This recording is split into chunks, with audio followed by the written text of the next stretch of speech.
welcome back to the weekly edit. And how are you all? Are you excited for your kids to go back to school yet? I know many parents who are right there with you. All right, so today I want to talk about buffering. Now, some of you may know what it is, maybe you don't know what it is, and I'm going to tell you what it's all about. And once you understand what it is, you are going to probably start noticing it everywhere. You're going to notice it with your phone, in the kitchen, uh, online shopping, Netflix, maybe at work or gym. And maybe you're going to be constantly researching, even keeping yourself relentlessly busy because buffering isn't about what you are doing, it's about why you are doing it. So, buffering is basically anything that we use to temporarily escape or soften or avoid an emotion that we don't want to feel. Sometimes when we feel stressed, we're not hungry, we eat. Sometimes when we feel overwhelmed, we scroll on our phones. Maybe we feel lonely, so we shop, we go on Amazon. Sometimes we feel anxious, so we are on the Googles or chat. Maybe we feel inadequate, so we work harder. Maybe we feel exhausted, but instead of going to bed, we watch three more episodes of something because we don't quite want to be alone with our brain and we just want a little bit of quiet time to ourselves. Now, the activity itself isn't necessarily the problem. Watching television isn't automatically considered as buffering, or eating something delicious isn't buffering. Buying yourself something beautiful isn't buffering. Scrolling Instagram isn't necessarily buffering. But the question is, what are you using it for? And what happens afterwards? Because buffering usually has two characteristics. Now, the first one, we are using something outside of ourselves to change how we feel inside of ourselves. And secondly, there is usually some kind of negative consequence afterwards. You eat because you're stressed, and then for 10 minutes, you feel wonderful, you feel better, and then you start feeling uncomfortable. And then you're annoyed with yourself or frustrated because you're trying to take care of your body, you're trying to feed yourself nourishing things. And perhaps you're buying something because you had a terrible day, and you get that lovely burst of excitement when you press the place the order button or the buy button. And 3 days later, this parcel arrives with something that you didn't really need, or you've even forgotten that you've bought it. And now you're worried about your credit card. Or maybe you scroll because you're feeling a little overwhelmed, you want a little rest. And for half an hour, you disappear into Instagram, into everybody else's lives except your own. And then when you look up, you're still overwhelmed, but now you've lost a half an hour or an hour of your life as well. So that's what buffering is. And I think this is particularly interesting for us parents of autistic children because we have to deal with such high emotional intensity. Now, there can be uncertainty, there's frustration, there's exhaustion, fear, guilt, grief, worry, boredom, sometimes even resentment. And we're also horrified to admit those feelings because they're so intense. They are emotions that we don't necessarily want to have. A lot of them we don't want to have, especially the negative ones. So, of course, our brain is going to look for a little bit of relief. So, it's going to say, give me something that makes me feel a little better. Give me a little bit of food. Give me a glass of wine. I'm just going to pick up my phone. Let's go onto Amazon and scroll. Give me another course to watch or do. Give me another article about autism, something to fix. Give me another problem to solve.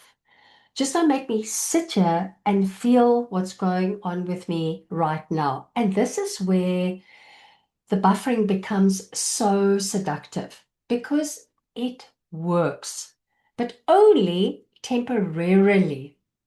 Now, that's the part that we need to understand because if buffering didn't work at all, we wouldn't be doing it because the food does give us pleasure. Scrolling does distract us.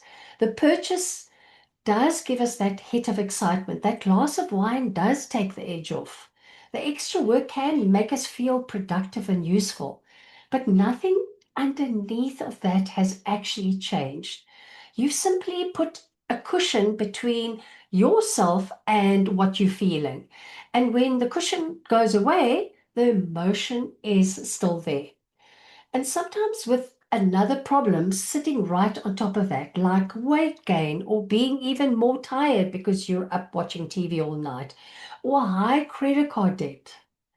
Now, this is why buffering can become a cycle because you feel bad, you buffer, you get this temporary relief, and then you experience the consequence of buffering. You feel worse, so you buffer again. So you see the circle.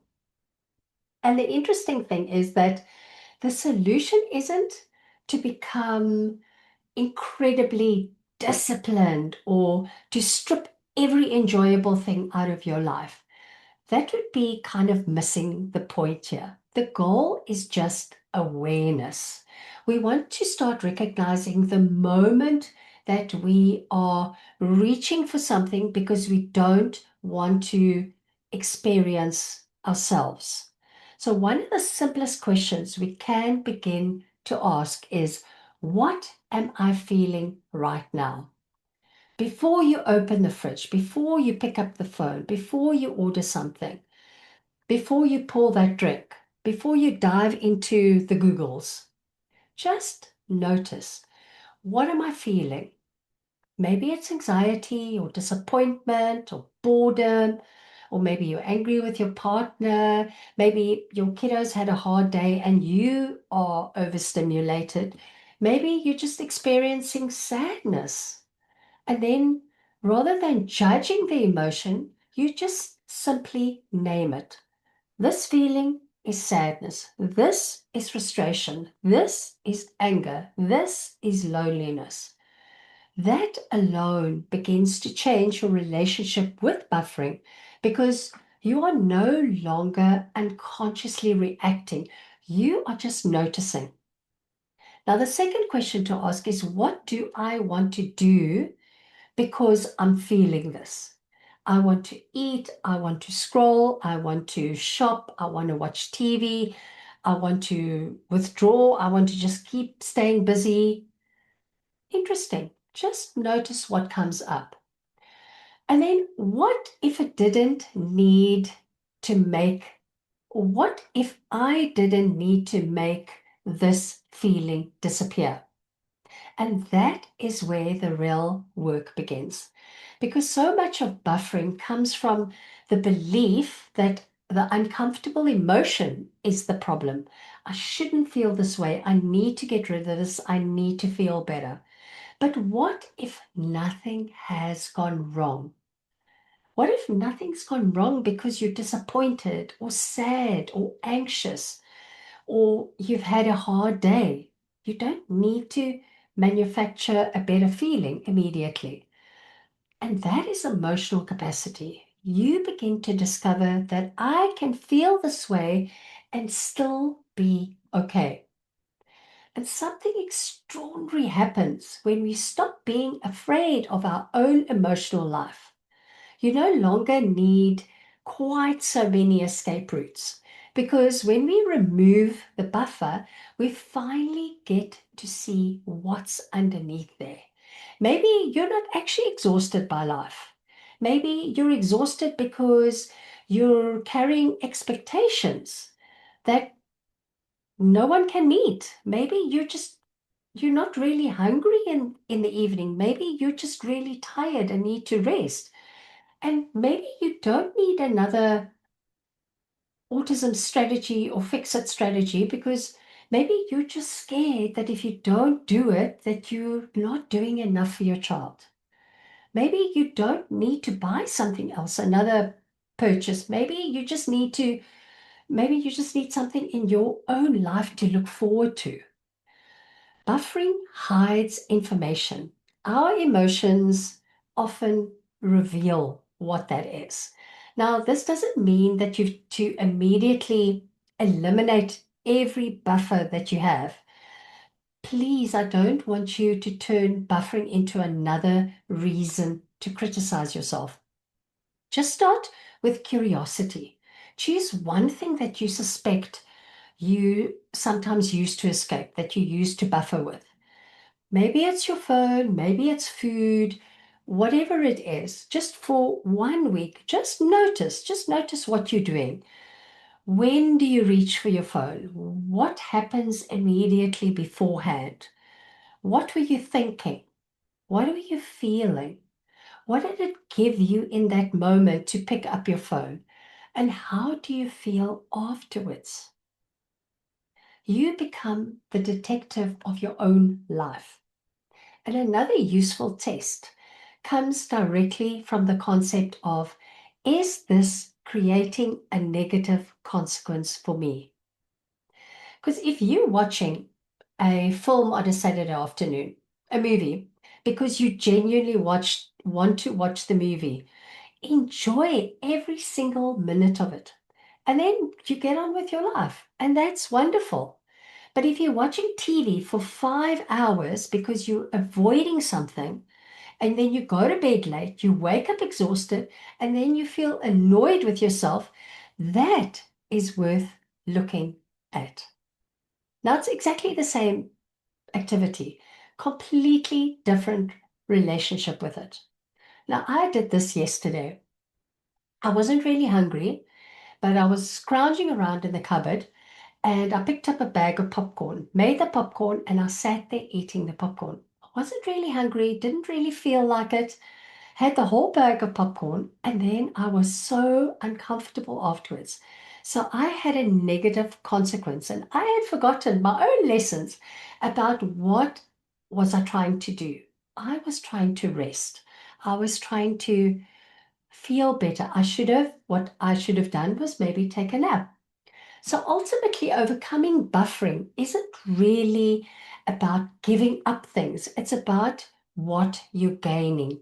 You gain the ability to experience your own life without constantly needing to escape from it. You gain self-trust, you gain confidence, because every time you allow an uncomfortable emotion, instead of immediately running from it, you teach yourself, I can handle this. I can handle disappointment. I can handle anger. I can handle overwhelm. I can handle uncertainty. And instead of chasing those little bursts of relief, you begin to create something much more valuable, well-being. The pleasure of waking up knowing that you kept your promise to yourself. The pleasure of being present with your child.